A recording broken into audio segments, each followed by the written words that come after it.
Rumor Anies Baswedan untuk diusung PDIP di Pilkada Jakarta 2024 semakin menguat usai DPR membatalkan revisi UU Pilkada pada Kamis 22 Agustus 2024. PDIP mengaku telah menemui Anies untuk membahas pencalonannya di Pilkada Jakarta 2024. Terkait hal ini, Ketua Umum PDIP Megawati Soekarno Putri menilai Anies tidak pernah dekat dengan partainya selama ini. Bahkan secara belak-belakan ia menyinggung Anies yang baru mau merapat ke PDIP jelang pendaftaran Pilkada. Megawati pun memberikan syarat jika Anies ingin diusung pada Pilkada Jakarta 2024. Ia meminta Anies menuruti aturan yang dipedomani oleh PDIP. Pernyataan yang disampaikan pada acara pengumuman calon kepala daerah dan calon wakil kepala daerah yang digelar di kantor DPP PDIP. Di lain sisi, Megawati kaget melihat spanduk dukungan untuk Anies di Pilkada Jakarta yang dibentangkan Satgas PDIP.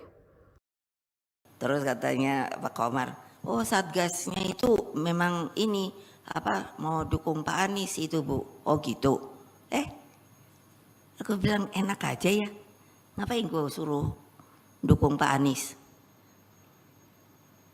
Oh ya, jadi mau ngomong nih. Boleh nyimpang dong.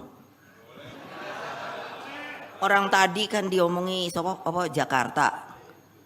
Terus kan tadi di depan itu aku kaget toyo. Ada baju merah hitam.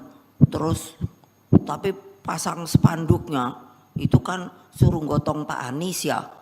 Iya toh? Siapa yang nggak lihat? Aku aja lihat kok. Itu katanya saya tanya mana dia si Komar. Itu Satgas apa ya?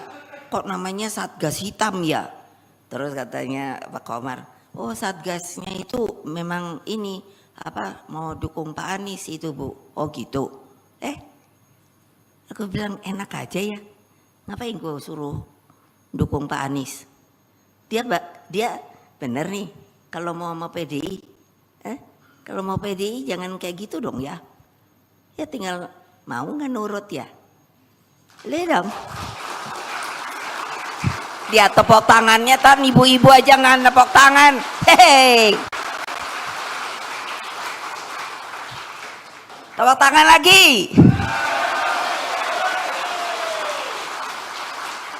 Loh, saya tuh suka jadi garuk-garuk kepala loh. Enak amat ya. Sekarang kita dicari dukungannya, yop. Bingung saya lu. Lalu kamu kemana ya kemarin sore ya? Oh iyalah. Ayo. X sekarang menghadirkan lokal menjadi Indonesia.